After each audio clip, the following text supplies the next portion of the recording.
least 9 people have been killed in central Beirut as a result of Israeli airstrikes on the city overnight. The World Health Organization has also said 28 health workers have been killed over the last 24 hours in Lebanon. This was reported by WHO Director General Tedros Ghebreyesus at a press conference today.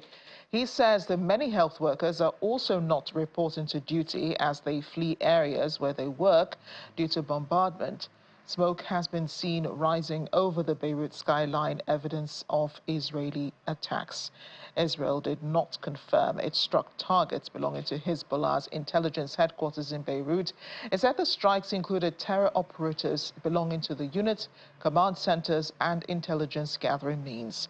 The Lebanese health minister says nearly 2,000 people, including at least 127 children, have been killed in Israeli attacks since October last year. Mr. Firas Abiad also says over 9,000 people have been injured in the attacks. Last night, strikes were said to have hit close to several landmarks of the city of Beirut. Israeli forces targeting a multi-story block in the Bachura, where a Hezbollah member lived and which housed a Hezbollah-affiliated health center, which Israeli military said was hit in a precision attack. Now, U.S. President Joe Biden has dismissed suggestions of an Israeli strike on Iran being launched today. Meanwhile, Dubai-based airline Emirates says it's cancelled flights from Dubai to Iraq, Iran and Jordan over regional unrest. More on the recent Israeli attacks. Smoke was seen from Marajun rising in southern Lebanon today as hostilities continue between the Israeli forces and the Lebanese militant group Hezbollah. Today, Israeli military urged residents of over 20 towns in South Lebanon to evacuate their homes immediately as it pressed on with an incursion after suffering its worst losses in a year of fighting the Iran-backed group Hezbollah. And the call for evacuations from southern towns included the provincial capital Nabatea, suggesting another Israeli operation designed to further weaken Hezbollah is imminent.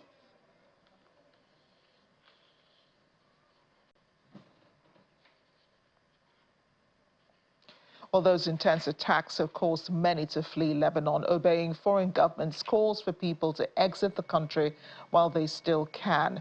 Earlier today, a Greek C-130 military aircraft evacuated dozens of Greeks and Greek Cypriots from Beirut airport.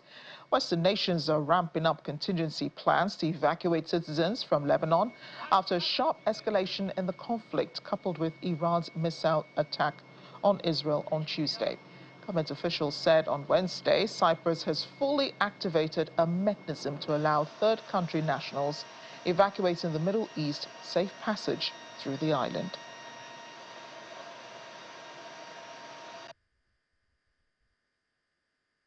We feel relaxed, no more tension, and it's too bad what happened in Lebanon, very bad, unorganized and unplanned.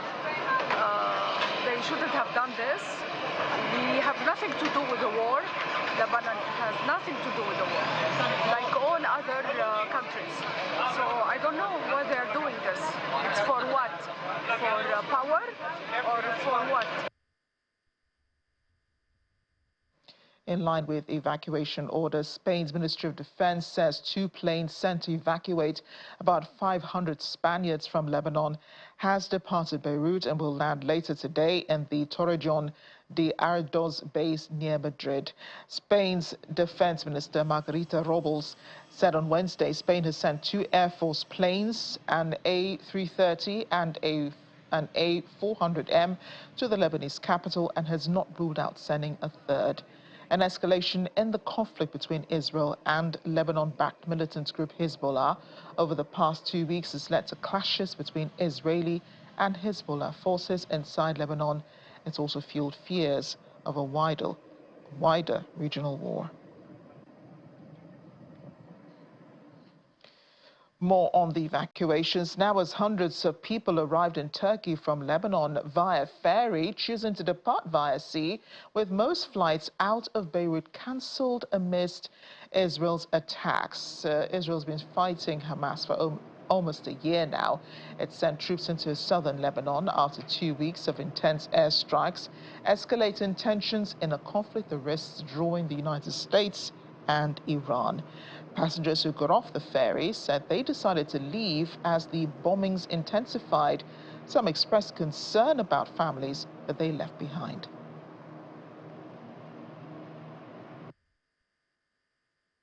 Today, actually yesterday, by a Dada vessel from port of Tripoli. It took us 12 hours. It was tiring, but it was a wonderful trip. Why did we come on a vessel? The airport is not yet closed, but all airlines are booked. Only Middle East Airlines is operating. From here, I have to catch a bus to Shugurova. From Shugurova, I have to catch a plane to Istanbul. From Istanbul, I have to catch a plane to Accra. Have I booked my planes, my buses? Not yet. We don't know what time we reach here. Now we reach peacefully. We hope one day we can always come back through Turkey, from Turkey to Lebanon to everywhere. The trip was nice. There was a lot of kids, a lot of elderly people. It was first time for everyone. Some people were vomiting, some people were nauseous. We tried to help as much as possible. Tripoli is far away from what's happening, but all our families are extended throughout Lebanon. So yes, you are worried. You are leaving your beloved ones. Are we happy leaving them? No. Can we stay there? No. What can we do? We don't know. Do we hope the war stops? Of course, yes, in any way possible. At the end of the day, we want peace. We are still young people. We are now it's our time to live. This was not the plan of life. This was not the plan to leave home, to leave country, but where can we go? I was living in Lebanon for 5 years. I was scheduled to leave on the 30th of September, just because I was transitioning to a different location and place in life. But all the flights got canceled, couldn't book a flight, couldn't get out of Lebanon at all. And we were continuously hearing, artillery and shelling, and it was just too much. And so I didn't want to wait to try to find another flight through the embassy or anything. I just wanted to leave immediately. So I left. Luckily, the embassies are flying people out, which is great. They're organizing for internationals living in Lebanon. The Lebanese people, if they have a second passport, they're leaving. There was a bunch of Lebanese on the ferry that I was just on. It was absolutely full. We know that it has been a very targeted campaign, so I wasn't feeling extremely scared for my personal safety, because I took myself and I had to put myself in safe locations. We knew exactly where to go, but still, it's not good for anybody to be in that area where there's bombs going off or explosions happening. I went to Lebanon for vacation, and you know how things are now. So we had to take this route to come to Turkey so I could be able to go back to Africa, because that's where I originally came from. And just a look at the airport in Beirut, queues of passengers scrambling to leave the country amid growing uncertainty. The only flights available now, as of this morning, were operated by Lebanon's national carrier, Middle East Airlines, as other international airlines have suspended operations. Western nations have drafted contingency plans to evacuate citizens from Lebanon after dramatic escalation of the conflict between Israel and the Lebanese armed movement Hezbollah, coupled with Iran's missile attack on Israel on Tuesday. No countries launched a large-scale military evacuation yet, though some are chartering aircraft as Beirut's airport stays open.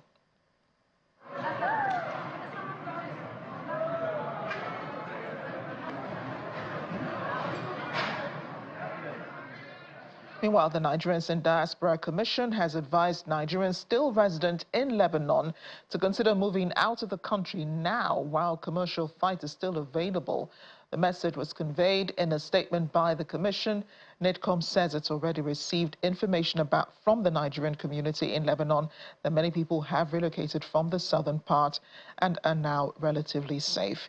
It, however, advises Nigerians still in the country to liaise with the Nigerian embassy for necessary guidance regarding their safety. Yemen's Houthi group says it targeted Tel Aviv with drones. This was made known by military spokesperson Yahya Sareh. He said in a televised address the Air Force of the Yemeni Armed Forces carried out a military operation targeting a vital target in the Jaffa area in occupied Palestine using a number of Jaffa-type drones. He said the operation was successful, with the drones allegedly reaching their intended targets. The Houthi militants, backed by Iran, have repeatedly fired missiles and drones at Israel in what they say is solidarity with Palestinians, since the Gaza war began with a Hamas attack on Israel on October 7. Iran's President Masoud Pezeshkian has warned of a great response from Tehran to any further Israeli actions. He was sounding the warning at a press conference on Wednesday. That press conference was a joint one in Qatar with the country's emir, Sheikh Tamim bin Hamad Al Thani. Pezeshkian said if Israel acts in one way against Iran, then Tehran will respond a more severe way. Iran's president arrived in Qatar a day after Iran fired waves of ballistic missiles at Israel, and Israel stepped up its war with Tehran's proxy Hezbollah by sending troops over the border into Lebanon. Israeli Prime Minister Benjamin Netanyahu has said he would strike back at Iran following Tuesday's missile attack. The Qatari emir told the press conference that Doha will continue its immediate mediation efforts at ending the war between Israel and Hamas, now nearly a year old. Qatar and other international mediators have been working on a ceasefire agreement for Gaza, but talks have stalled. And more on the Asia Cooperation Dialogue Summit holding in Doha, being attended by the Iranian president. Qatar's Emir Sheikh Tamim bin Hamad Al Thani says a crisis in the Middle East is a collective genocide, and his country has always warned of Israel's impunity. In his words, it has become crystal clear that what is happening is genocide, in addition to turning the Gaza Strip into an area unfit for human habitation in preparation for displacement. The Qatari emir also condemned Israeli airstrikes and military operations against the brotherly Lebanese Republic. Israel strongly objects to accusations it is committing genocide in Gaza, where it launched an assault a year ago after Hamas militants attacked southern Israeli towns, killing over 1,000 people and capturing more than 250 hostages. More than 41,500 Gazans have been killed during the Israeli assault, according to the health ministry. Just this week, Israel launched a ground incursion in Lebanon against the Iran-backed Lebanese movement Hezbollah, which has been firing into Israel in what it says is solidarity with the Palestinians.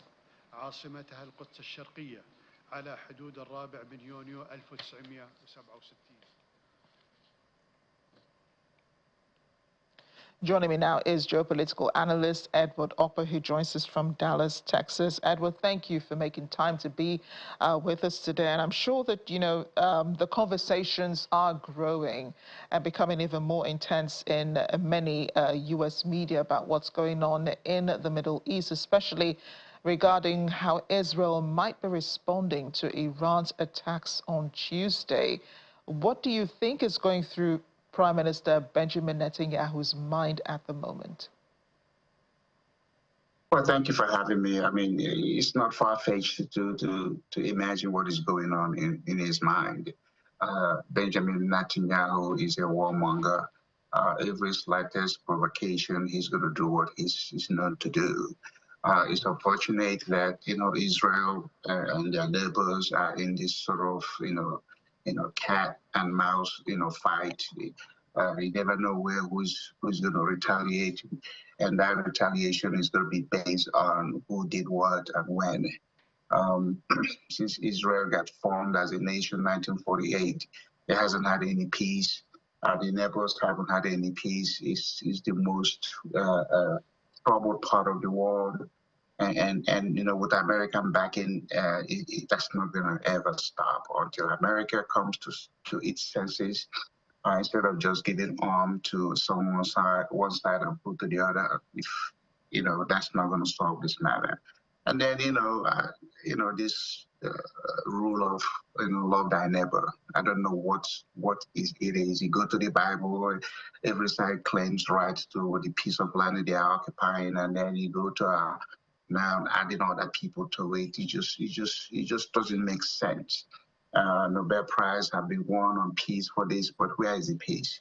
So Netanyahu, again, Israel has the right to do what, to defend itself, but did Israel do something that provoked the attack, or the people that are attacking Israel just want to provoke Israel?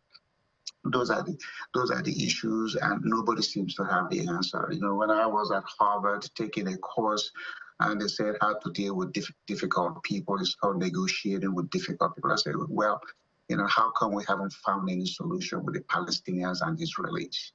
Because there's something fundamental etched in the mind of every one of those people that just wouldn't give us peace. So where's the magic wand? Is Jerusalem is the birthplace of Jesus, and I'm always wondering, come on, Jesus, where are you? Are you not watching this stuff? Why can't you send code to the mind of everybody here, let's find peace? But, Jesus ain't going to do it. So it's a human factor. And that human factor is etched in the minds of the people who won the war. And don't ever forget, there's the military industrial complex behind this thing that produces these arms, and they are making money at the expense of people getting, dying and properties getting destroyed. And then what's going to happen? Well, if this happens to stop, not that it's going to cease, then, there's going to be rebuilding. There's going to be, but even if you can physically rebuild what was destroyed, how about, the emotional scar that people are going to be? How about loved ones that are not going to come back to, to life? How about people who are going to be maimed, losing a limb or a hand or eye or something because of this war? And I've always wondered, how come in 21st century, with the technology we have, the advancement we have, we still behave in some part of the world like when the primitive dark ages? What is UN going to do? What is anybody going to do? And this constant incursion has always shown that UN is a useless, ineffective organization. Because if everybody respected UN, then UN should be the one that blow the whistle. They should call it, they should become the referee, but they are not the referee. They are just a helpless spectator that oftentimes try to use resolutions to address issues which oftentimes don't get addressed. So, I I wanted to live in pick America, up on and this is something you a said. presidential election. Yeah, with the elections coming up, another analyst said that, there's nothing America really can do this year because it is an election year. We're just weeks away from the presidential election in November. So whoever does become president, it is imperative, that the person gets already on the discussions with Israel. But at the moment, it seems the Israeli prime minister is listening to no one.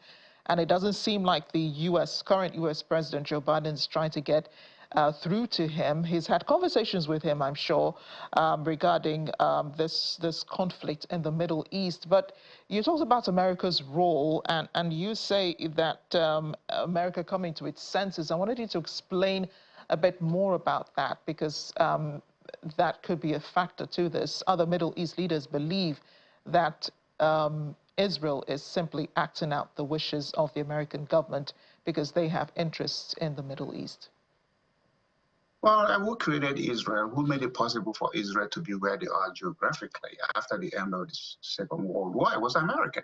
And I don't know if you know the history. There was a choice to relocate Jews between the land, an area between Libya and Uganda. And then the president at the time ruled over it. And that's where we have Israel, where Israel is. Whether that is right, whether that is wrong, America will not retract from supporting Israel because they created Israel. Doing so is going to show weakness on their side, or, feeling like, oh my God, we made an error. Yeah, I don't know whether Americans ever come out and say, we are sorry, or we made an error in this thing. No, they're just going to find a way to keep justifying the actions. So what I'm saying, what I meant by sense is can we go back? Everybody has the opportunity to reflect on certain things and say, you know what, maybe there was an error in judgment, but don't expect that from America. It's not going to happen because there's no other counterforce. powers. There's not a counter superpower that can do what America does in the world. America may not be successful in getting things done the way they want it, but they will leave a lot of scars on nations, and those scars are on people. You know, you look at what is going on between Iran and America. It's because in 1953, what did America do? America went over there through the, urging of Roosevelt, to overthrow a democratically elected government in Iran. And that has, how many years is that? That has left a lot of Iranians angry. America tried to, help Bashar, but that hasn't helped.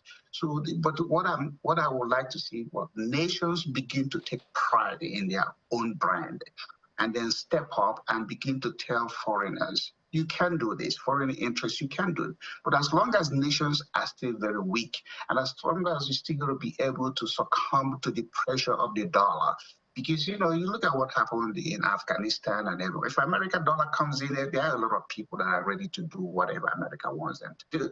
And so because of that, weakness in their mind, against their own country, America gets penetration. But if nations bind, if a nation says, no, we're not taking the money, at the end of the day, we live here. It's our life, it's our properties. So we're going to have to find internal resolution. But if as long as people keep running, let me go to Paris and seek, advice from the French side, or let me go to London and get from the English side, or go to Washington, you would never build a brand. And that's what I would like to see happening in African countries. Look at yourself in the face, in the eyes, and say, we're not doing this anymore. If when neighboring countries are dying, I mean, Americans, no American has died over there in military-wise, because America don't have boots on the ground. But the civilians that are dying, many of them are not Americans. So take pride in your country and fortify your own internal strength. And so that way you can tell other countries, back off. Back off, we're going to resolve this, we don't need your help. Because now people are educated. Is there any university in the world somebody from any country hasn't attended and done very well? So how come you can't run your country? So that's what I'm saying. Who bring a war into America? Because no matter how America is treating itself, that's nobody who's going to come in here and bribe Americans to do something. I mean, we've had, the 9/11 thing happen. The majority of Americans are going to stand up and defend America. So other countries should learn to defend their country and say no to England, say no to America, say no to China, say no to anybody, say no to Russia. These are human beings. These are people. That's probably what the Israeli Prime Minister is doing, standing up for his country and not taking the advice, excuse me, not taking the advice of the US President or of the UK at this time. And now the rest of the Middle East is awaiting Israel's response. The rest of the world, I should say, is awaiting Israel's response to the Iranian strikes on Tuesday.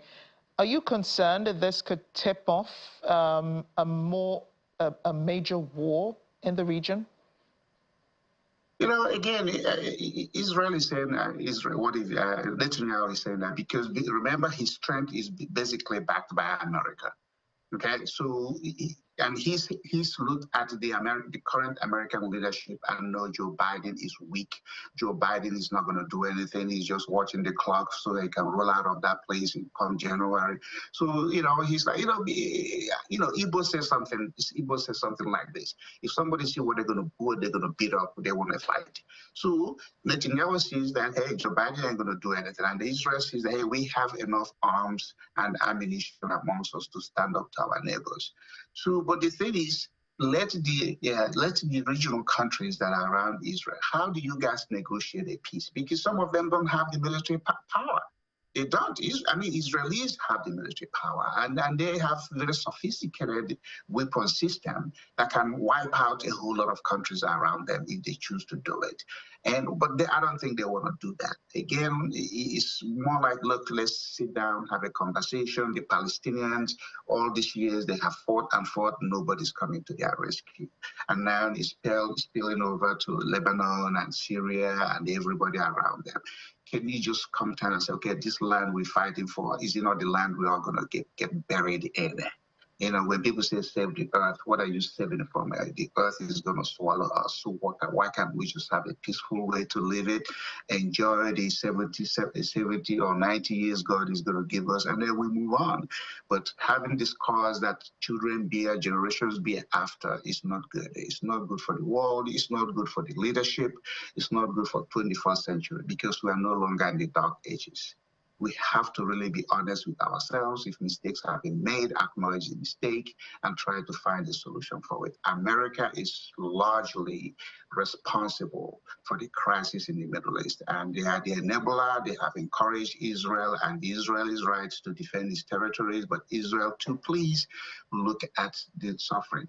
I mean, what triggered this thing? 1,200 people getting kidnapped, or October 7th, 2023.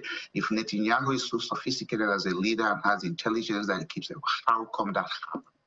It's a failure on his leadership. So what he's doing now is to cover up, because, he's facing the corruption charges in Israel. But as long as this war thing is going on, he's enabled, and that becomes a secondary matter. That becomes a matter pushed away.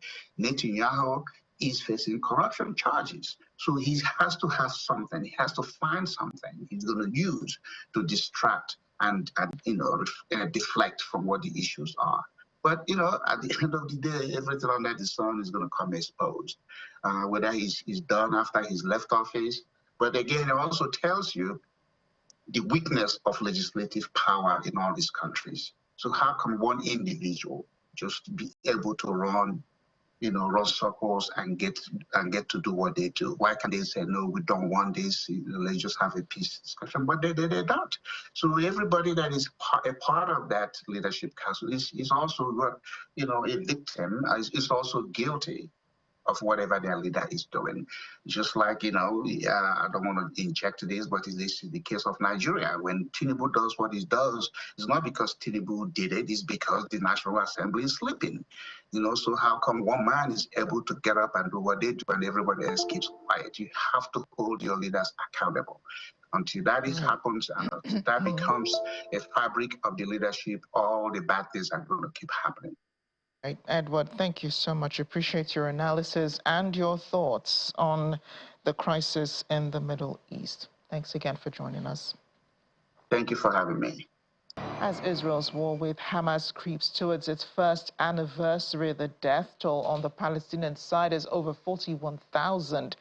But what receives less attention is the thousands of Gazans who have simply gone missing. Many will no doubt be in the blue bags of the unknown that are often buried by tractor in mass graves on any available piece of land.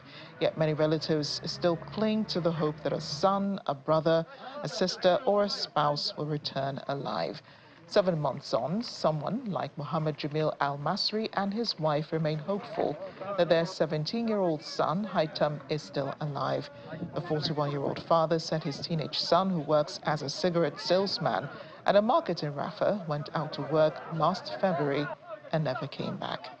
The Civil Emergency Service, tasked with finding people missing under rubble on roads and in ruined buildings in Gaza, says it's been notified of around 10,000 people missing during the near-long Israeli assault on Gaza. The ICRC says under international humanitarian law, those who've died during an armed conflict must be handled with dignity and be properly managed. The law requires that they be searched, collected, and evacuated, which helps ensure that people do not go missing.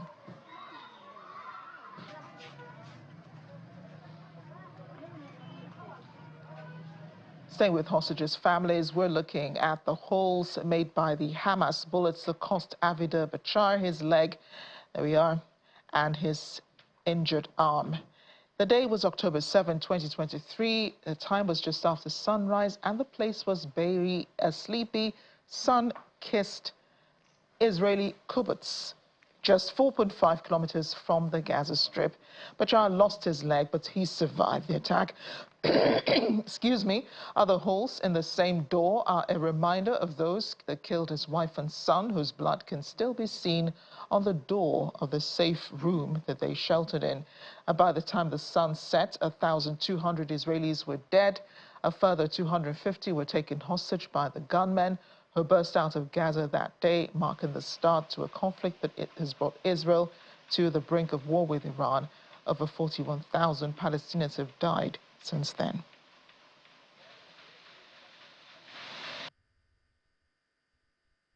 And I'm holding the handle really close to the wall. And Carmel, he holding with me from the other side of the ring, like that. And these tears, it's Carmel blood. He holding like that, and this bullet hit his arm, both arms. Maybe this bullet took my legs, and this one took my arm here. What's happened in Be'eri, there are 150 houses are burned in this place. And the Nukhba, they gave the mission to other people, to the children, burn them, because that's the system. First of all, they shot, second they burn, and when you jump out from the window, they kill you outside. That's the system.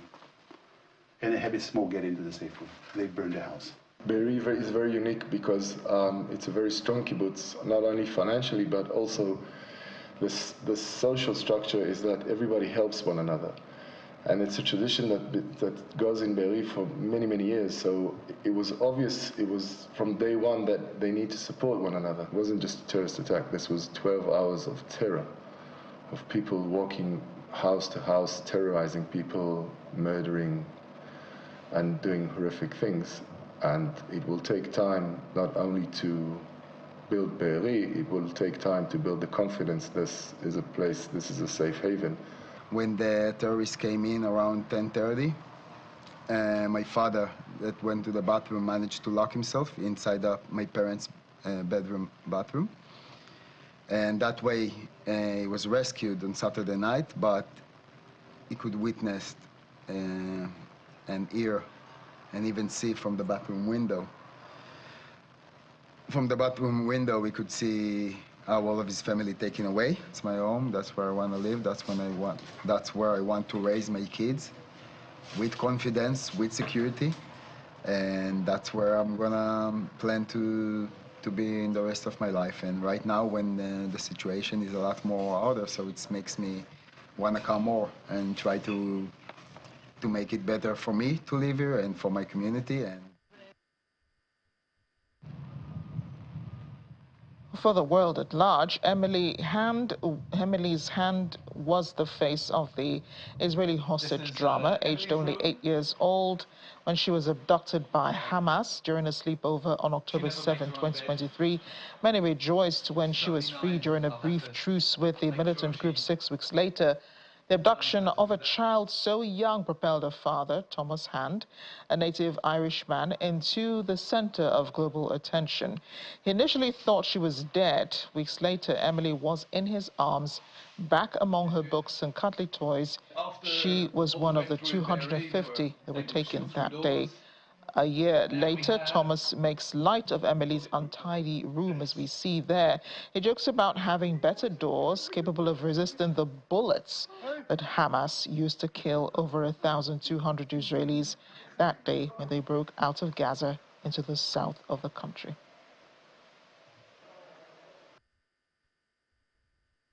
She presumed I was dead. She was surprised when she saw me at the handover. She was surprised because in her eyes, she thought everyone on the kibbutz was going to be killed. Every house was going to be destroyed. That's what she saw. So it was, for her, it was obvious that that was going to happen.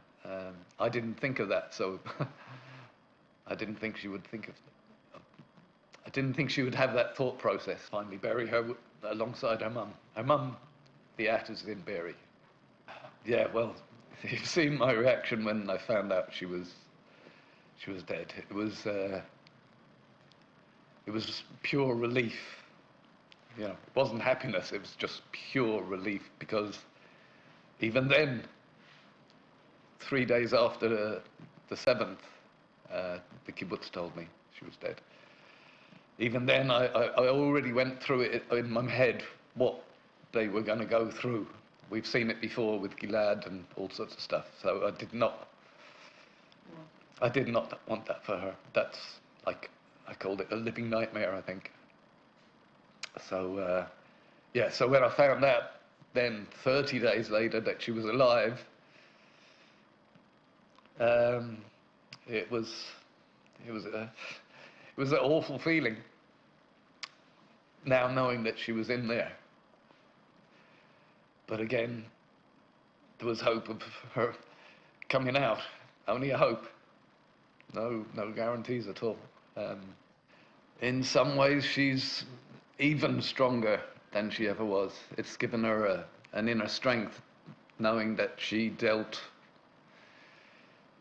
with what the Hamas threw at her. She's okay to go outside alone. She goes to school by herself now.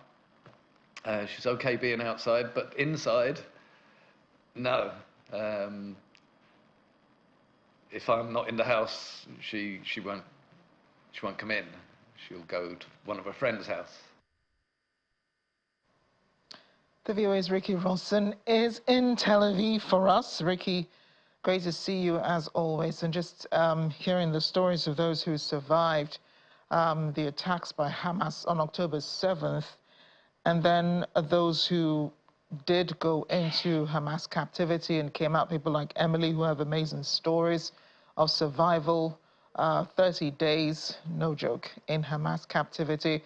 We're only days now to the first anniversary. How does the mood compare with what's currently going on in the Middle East? The mood here is extremely somber. Still, after a year, we have soldiers dying every day in Gaza and in Lebanon. And the hostages, there are still 101 remaining hostages.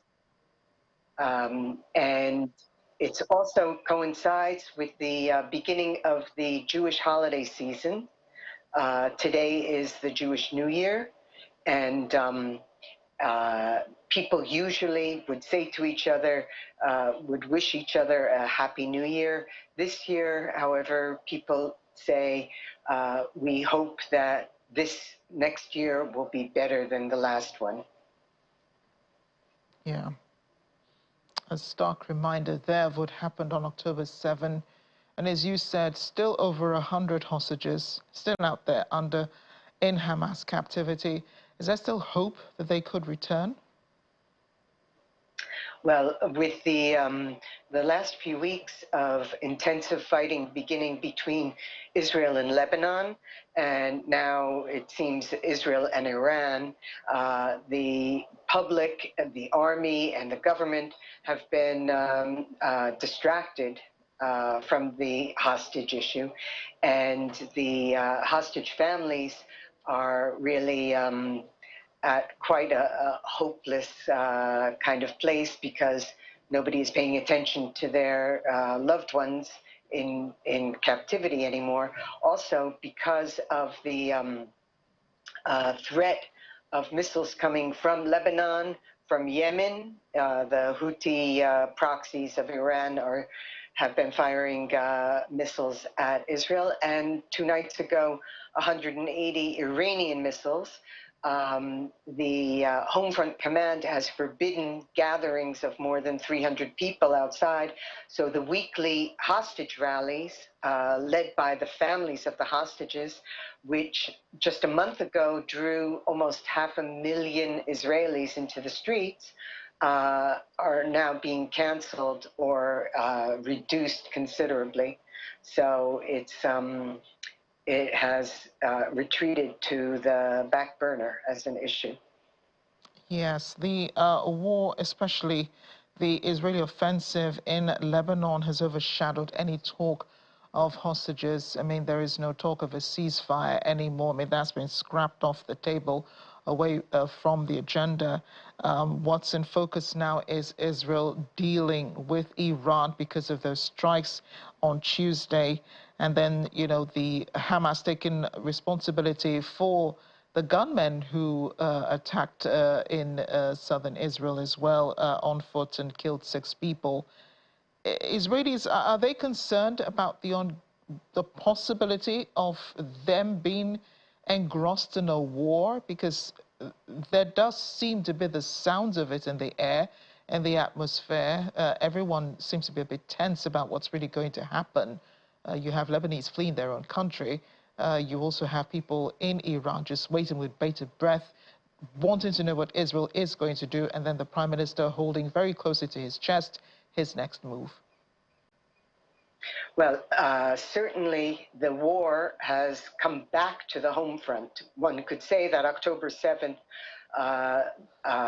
was an extreme example of Israelis suffering an attack, a massive attack on their home territory. And now it's not just soldiers fighting in Gaza or in Lebanon. The whole north of the country has been and is under a more intensified attack by missiles being shot from Hezbollah in Lebanon. And the train attack, terrorist attack that you referred to, was actually just about a mile away from me in Tel Aviv, not in the south of the country, in a very populated area, and so people are very well aware, and I wouldn't say panicked, but certainly on the alert for being attacked from the air or from the ground. Riki, thanks again for joining us, and well, we do hope you have peaceful celebrations within the Jewish holiday. Thank you.